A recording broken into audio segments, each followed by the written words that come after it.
আসসালামু আলাইকুম রহমতুল্লাহ। আমি মোহাম্মদ মিসবাউদ্দিন, ফিজিওথেরাপিস্ট। আজকে আমরা একটি গুরুত্বপূর্ণ বিষয় নিয়ে কথা বলবো। স্ট্রোকের পরে প্রথম ৩ মাসকে কেন গোল্ডেন টাইম বলা হয় এবং কেন এই সময়ে ফিজিওথেরাপি চিকিৎসা এত গুরুত্বপূর্ণ। অনেকেই মনে করেন স্ট্রোক হয়েছে, ওষুধ খাবো, ধীরে ধীরে ঠিক হয়ে যাবে। কিন্তু বাস্তবতা হলো স্ট্রোকের পরে শুধু ওষুধ না, রিহ্যাবিলিটেশনও সমান গুরুত্বপূর্ণ। আর রিহ্যাবিলিটেশনের অন্যতম প্রধান অংশ হলো ফিজিওথেরাপি। কারণ স্ট্রোকের পরে শরীরে যে দুর্বলতাগুলা হয়, যেমন হাত পা কাজ না করা, সেন্সেশন কাজ না করা, ব্যালান্সে সমস্যা, হাঁটতে কষ্ট হওয়া, মাসেল স্টিফ হয়ে যাওয়া ইত্যাদি, এসব রিকভারি করতে ব্রেইনকে নতুনভাবে শেখাতে হয়। চিকিৎসা বিজ্ঞানে এটাকে নিউরোপ্লাস্টিসিটি বলা হয়। মানে ব্রেইনে নতুন নতুন কানেকশন তৈরি করে হারিয়ে যাওয়া ফাংশন কিছুটা রিকভারি করার চেষ্টা করা। আর আর রিসার্চ অনুযায়ী এই নিউরোপ্লাস্টিসিটি সবথেকে বেশি অ্যাক্টিভ থাকে স্ট্রোক হওয়ার প্রথম ৩ থেকে ৬ মাসের ভিতরে। যেমন ২০২১ সালে European Federation of neuro rehabilitation সোসাইটিসের রিভিউতে বলা হয়েছে, স্ট্রোকের পর প্রথম কয়েক মাস হলো সবথেকে গুরুত্বপূর্ণ। আর এই সময়টাকে রিকভারি উইন্ডো বলা হয়, যেখানে মোটর রিকভারি সবথেকে দ্রুত হয়। এছাড়া ২০১৪ সালে আমেরিকান হার্ট অ্যাসোসিয়েশন এবং আমেরিকান স্ট্রোক অ্যাসোসিয়েশনের গাইডলাইনে বলা হয়েছে, স্ট্রোক রিহ্যাবিলিটেশন যত দ্রুত শুরু করা যায়, ফাংশনাল আউটকাম তত ভালো হওয়ার সম্ভাবনা থাকে। আবার ২০২৩ সালে এনআইসির স্ট্রোক রিহ্যাবিলিটেশন গাইডলাইনে বলা হয়েছে, রোগী মেডিকেলি স্টেবল হলেই আর্লি মোবিলাইজেশন এবং রিহ্যাবিলিটেশন শুরু করা উচিত।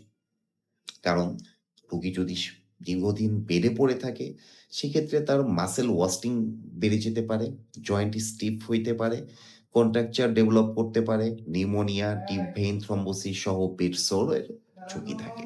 রোগীর ইন্ডিপেন্ডেন্স কমে যেতে পারে। অন্যদিকে সঠিক ফিজিওথেরাপি রোগীকে আবার ফাংশনাল লাইফে ফিরতে সাহায্য করে। যেমন আমরা ফিজিওথেরাপিস্টরা রোগীকে বসানো শেখাই, দাঁড়ানো শেখাই, নতুন করে হাঁটার ট্রেইনড আপ করানো হয়, ব্যালেন্স এক্সারসাইজ করানো হয় যেন তার পড়ে যাওয়ার ঝুঁকি কমে যায়। এছাড়াও তার হাত এবং পায়ের ফাংশনাল অ্যাক্টিভিটি গুলাকে ট্রেইনড আপ করানো হয়।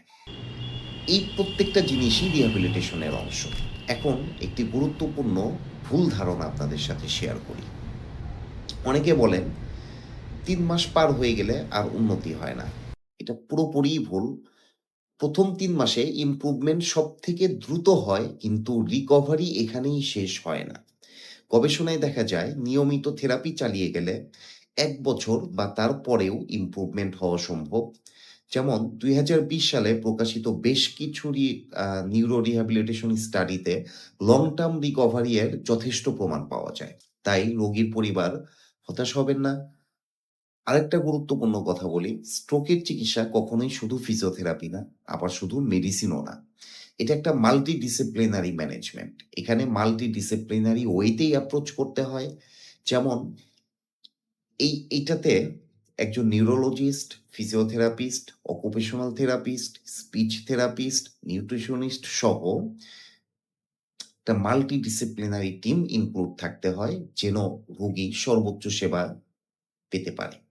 তাই স্ট্রোকের পরে সময় নষ্ট না করে যত দ্রুত সম্ভব রিহ্যাবিলিটেশন শুরু করা উচিত। কারণ মনে রাখতে হবে, early rehabilitation can change the future quality of life of A stroke survivor. ধন্যবাদ। সবাই সুস্থ থাকুন, পাশে থাকুন।